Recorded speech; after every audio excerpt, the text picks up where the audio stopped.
Gatherings are places where those who have become followers of Christ get together, and there are certain things that take place. In essence, they're church, but they're a completely different kind of church to what most of us understand or know.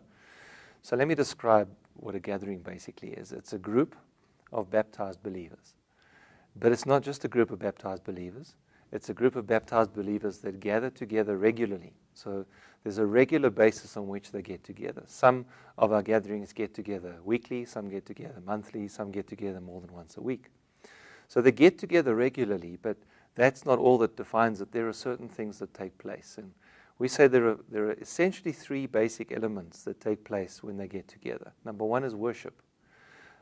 We lay the foundation for worship in our groups with people that are far from God by asking the question, what are you thankful for? But when it becomes church, when it becomes a gathering of believers, worship takes on a broader expression. Secondly, there is community. We build community between the different members. We lay the foundation for this in the groups when we ask, what are you struggling with? And people begin to meet one another's needs. But in a gathering, community takes on a broader expression. Thirdly, there is nurture. There's the care for every individual person and their spiritual journey and growth. We lay the foundation for this in a group when we ask the questions, what do the scriptures say, what does it mean, and what will you do?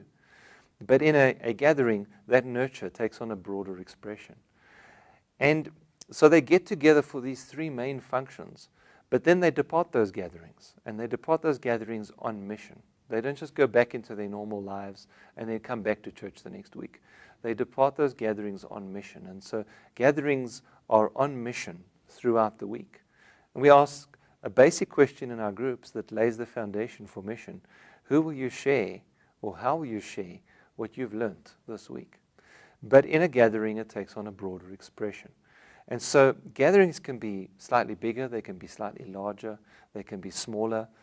We found that probably the ideal size for us of a gathering is mid-sized, somewhere between 20 and 80 people. And those 20 to 80 people will get together regularly, and these are the things that they will do. Inside of a gathering is a team, and all gatherings are team-led. They're not led by a professional clergyman or pastor or priest, but they're led by a team of ordinary people.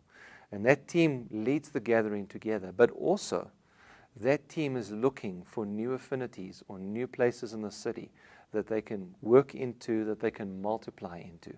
And so everything inside of a movement multiplies, whether it's new believers, whether it's believers, whether it's groups, whether it's gatherings, whether it's leaders. Everybody should be multiplying, and everything should be multiplying after its own kind. So gatherings are team-led, and gatherings are places where believers get together. And gatherings are places that provide strength and stability to the movement as it multiplies and fills the city.